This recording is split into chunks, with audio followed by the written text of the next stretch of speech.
Good afternoon, my name is Dr. Cho, Young Min. I am from Argentina. I'm recently graduated from University of Buenos Aires and I came here in New York to work with Dr. Enlander about this disease, ME CFS, chronic fatigue syndrome. I wanna present some case that I saw in his clinic. This case that I will talk about will be about this antibiotic and how the antibiotic can uh, change this immunologic behavior. Uh, First, this patient is a 57 years old male who came to the clinic with a past medical history of chondrosarcoma in his left crest iliac. And also, this patient has a past medical history of shingles and facial paralysis. Today, this patient have fatigue for more than 6 months, and also he has expressional aphasia with post-exercise malas. According to the Fukuda criteria, which is more than 6 months of fatigue without any relief with the rest, and also a patient who have more than 4 of the following symptoms, which is a sore throat or lymph nodes, or a patient who have a muscle pain, joint pain, or post-exercise malas more than 24 hours. So this patient has a past medical history also of severe arthritis, chronic arthritis. He was a long truck driver who has an accident in 2012. For this reason, the patient need to do some knee replacement surgery. After this, the patient have several episodes of arthritis. The patient starts with fever, swelling of the right knee, and he needs to do some surgery. He received a massive dose of cefazolins, 1.2 intravenous. Then the patient resolved these symptoms, but after a few times, the patient again have this similar episode of arthritis in the same area, which is the right knee. After doing the aspirations, the physicians conclude that the patient have some post-surgery severe sepsis arthritis, and the albumin, the level of the albumin was less than 3.0, and the level of pre-albumin was less than 6.0. So the patient have severe malnutrition with fever and the symptom of sepsis. Fortunately, the patient resolved these symptoms, but again, a few times then, the patient has again this arthritis, septic arthritis, and after treating with cefazolin, the patient unfortunately get C. diff, which is an infection of the colon due to this colitis Clostridium difficile. The patient was treated with metronidazole 500 milligram, and he resolved. After this episode, the patient get one of the most important complications of arthritis, which is osteomyelitis. According to the Cerny-Maber criteria, the patient have a stage 4 host B criteria, and he need to do some surgery because the amount of antibiotic is not enough to reach in the area that the patient had this arthritis. So he received these new protocols, which is the gentamicin impregnated beads.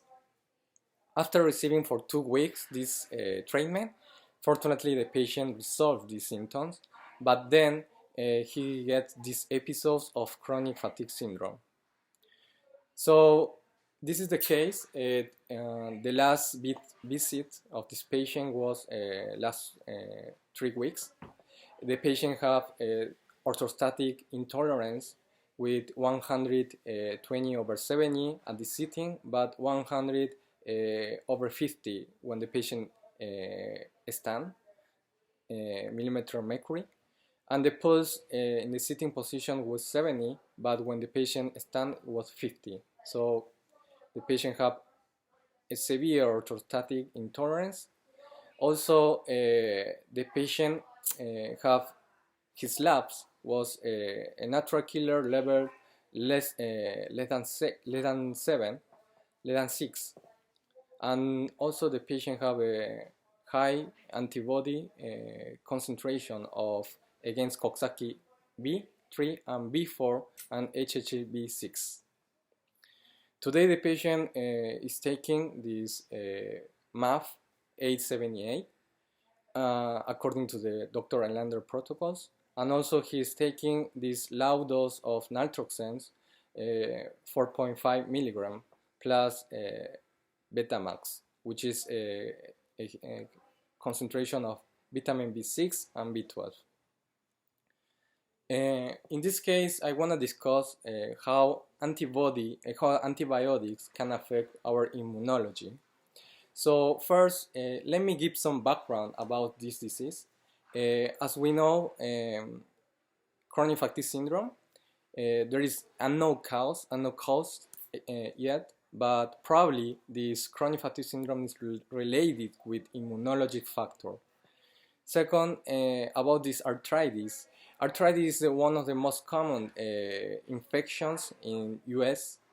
There are more than 3 million people who get these infections per year, and they can present with swelling, fever, and also decreased movement of the part of the joint. A severe arthritis can present with the sepsis. As we know, sepsis is an infection in our blood caused by a bacteria.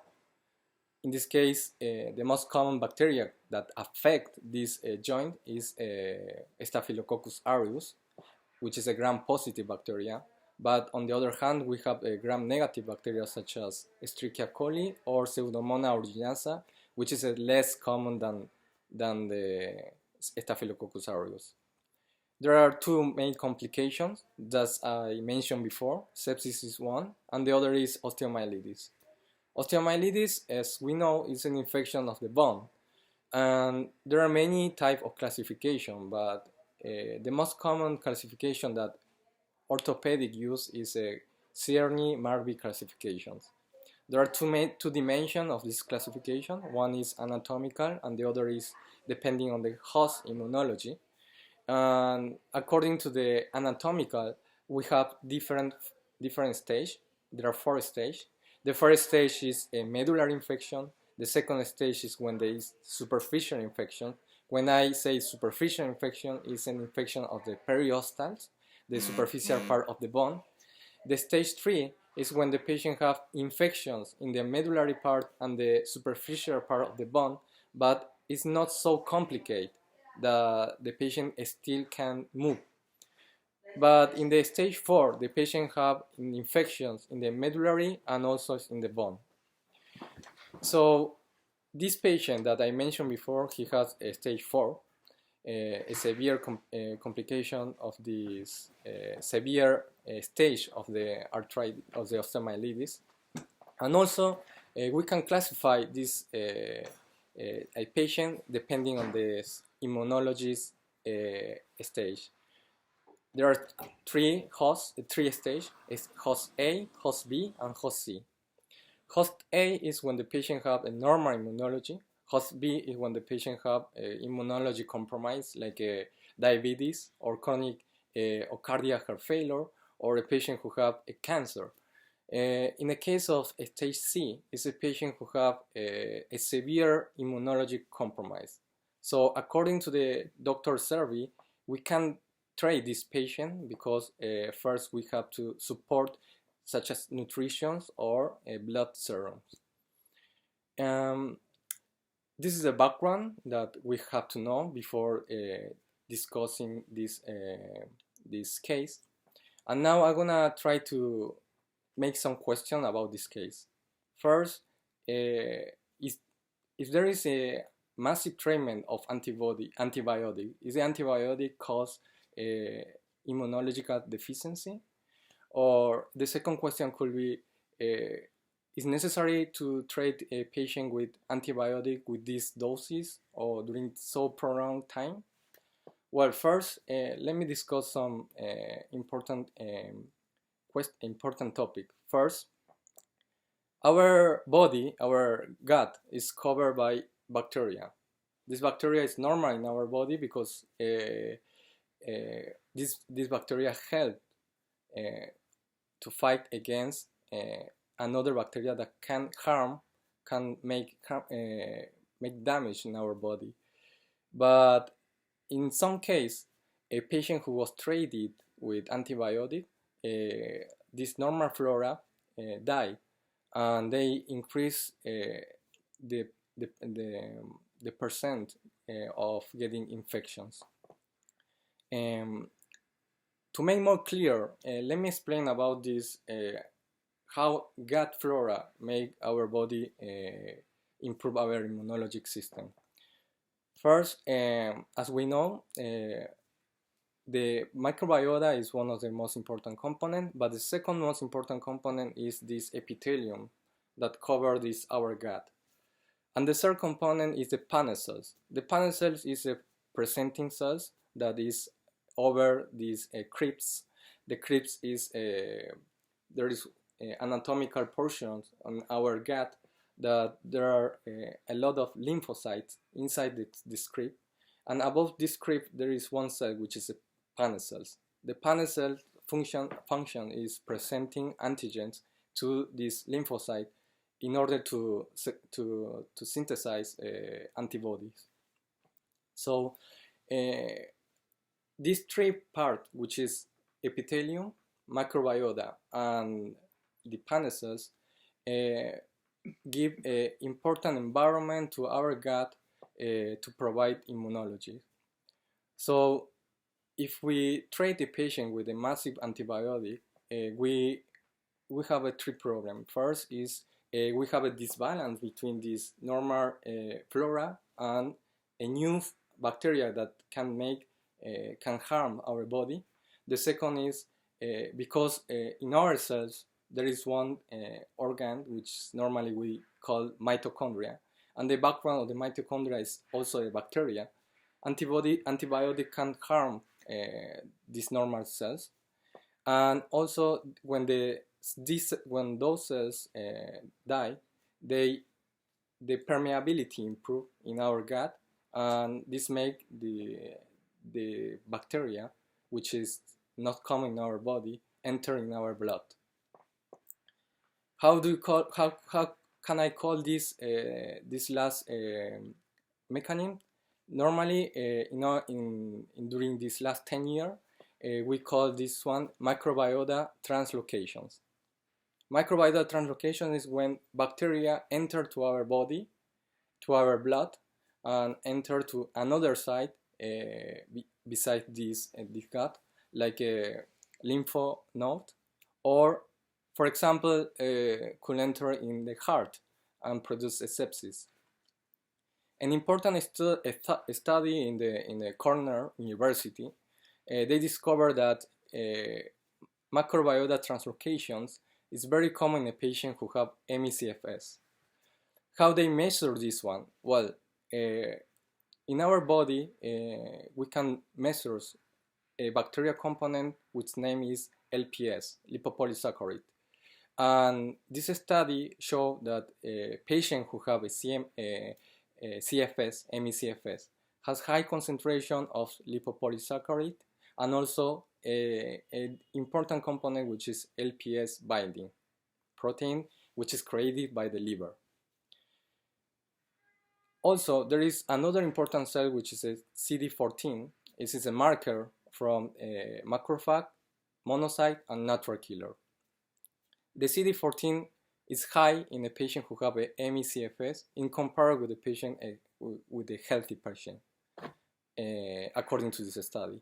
So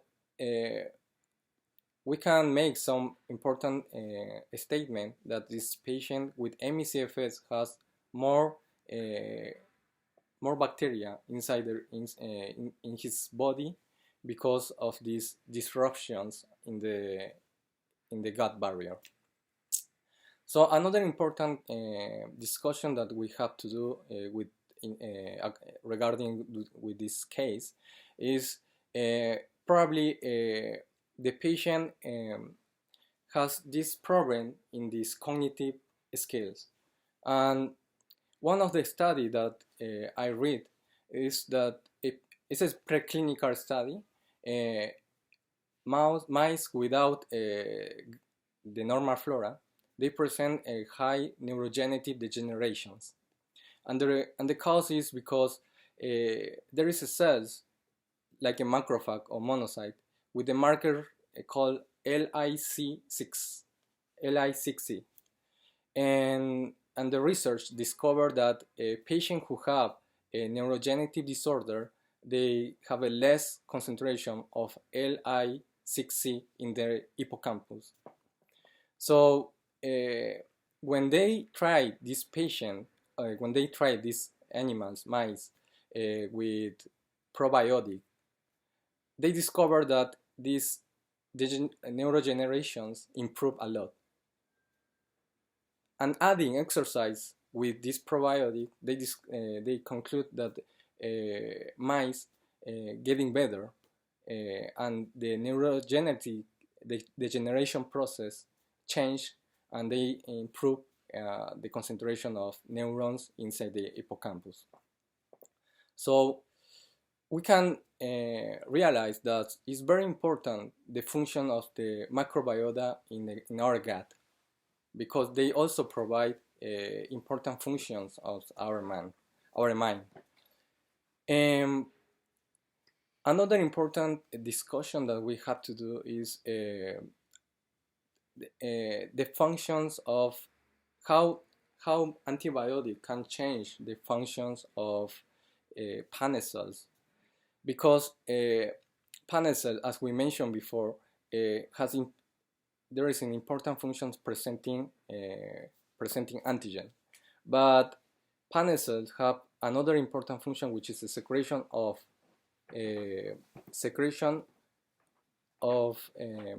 AMP, which is antimicrobial peptide, and the other important function is the secretion of regulatory gamma factor. Those two is important. Why? Because they provide functions against the skill of the cell to fight against Listeria monocytogenica, which is a gram-positive bacteria. Another important component that I have to mention before, our flora, our gut has four important group of bacteria which normally we have in our gut, which is Firmicutes, Bacteroidetes, Antibacteria, and Proteobacteria. Those four are very important group of bacteria because they produce some lower molecular weight products, which is folate, butyrate, biotin, and acetate. I wanna try to focus more in butyrate. I know that it's very important, the other component, but butyrate is very important because there is one research that they discovered that butyrate has one component to decrease the angiogenesis. Angiogenesis is when our body produces new vessels, new vessels in our cells, and this is an important factor because when we have a new vessel, angiogenesis, cancer can increase. The risk to get the cancer can increase. So if we have this normal flora, like a Firmicutes, which is the bacteria that produce butyrate, we can prevent the formation of cancer. So in the study that I mentioned before, which is in Cornell, Dr. Harnon they did a study with it's a cohort study, very small, comparing two patients, 30 patient, which is control patient, it's a healthy population, with against 48 patient with they have ME CFS between 48 until 50 age, which this is the rank, and they discovered that doing some study in their stools and measuring this RNA component and also measuring this bacterial component, the diversification between the ME CFS and healthy population is totally different. In the case of ME CFS, they discovered that there are less bacteria and there are more concentration of bacteria like Enterobacteria or Clostridium. Against a patient who have a healthy population, they have more diversification of bacteria, and this help patient to have a more immunological defense against other infections. Finally, I want to discuss some important components of antibiotics.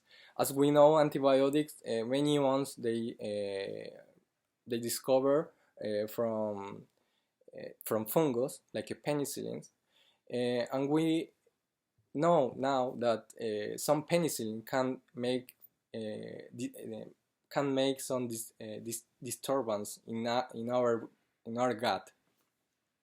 When I say this is, for example, penicillin can kill lactobacillus, which is a normal bacteria in our gut, and when penicillin, an overdose of penicillin is provided to the patient, the panel cell can produce the CMH1 and CMH2, and those which are very important factor to produce a immunoglobulin against this infection is less in comparison with patient who doesn't receive any penicillin.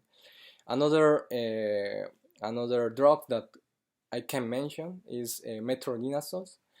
Metronidazole also decreases the concentration of regulation gamma 3 factor, and which is very important for against Listeria monocytogenic infection. So, to conclusion, I can say that it's very important first, before providing antibiotic, searching antibiotic which is more specific for those infections. For example, if in this case, if a patient will receive the antibiotic which is specific for this infection, maybe we can spare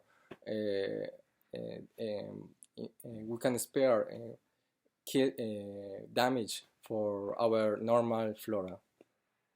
So I think that there are many things,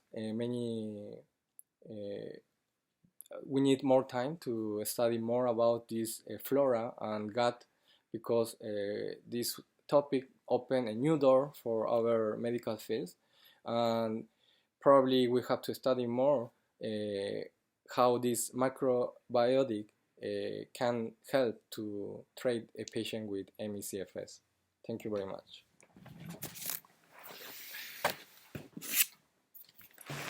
Thank you, Mario.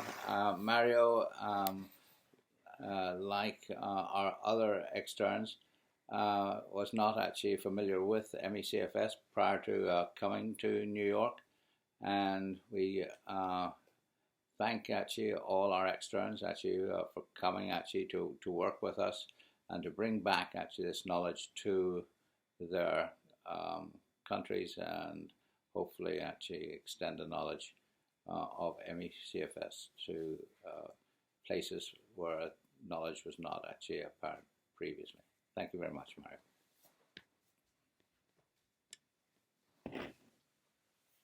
Good. Okay. You did it. You went through it at home. Do I have to do it again, or? Well, let's see.